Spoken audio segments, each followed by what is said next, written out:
হ্যাঁ, আসসালামু আলাইকুম। আজকে আমরা এখানে চিনবো যে এটা হচ্ছে এমআর সিরিঞ্জ আর এটা হচ্ছে এমআর ক্যানুলা। মূলত এমআর ক্যানুলা আরো টোটাল ৩টা কালারের হয়, ব্লু, গ্রিন এন্ড ইয়েলো। এখানে ইয়েলোটাই আছে।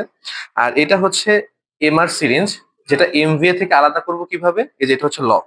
সো এমভি এর ক্ষেত্রে লক থাকবে ২টা, কিন্তু এমআর এমআর সিরিঞ্জের লক থাকে একটা। এটা হচ্ছে একটা ডিফারেন্সিয়েটিং পয়েন্ট।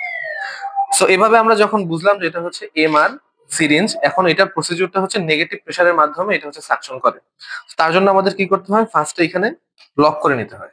লক করে নেওয়ার পর আমরা এই প্লাঞ্জারটা টেনে এখানে একটা নেগেটিভ প্রেসার ক্রিয়েট করতে হয়। এইখানে নেগেটিভ প্রেসার অলরেডি ক্রিয়েট করা করা হইলো। এখন এখানে আমরা আমাদের ক্যানুলাটা লাগাইতে হয়। তো লাগানোর পর ধরে নিলাম এইটা, এখানে এখন গালিপটের ভিতরে পানি আছে, ধরে নিলাম এটা হচ্ছে ইউটেরাইন ক্যাভিটি।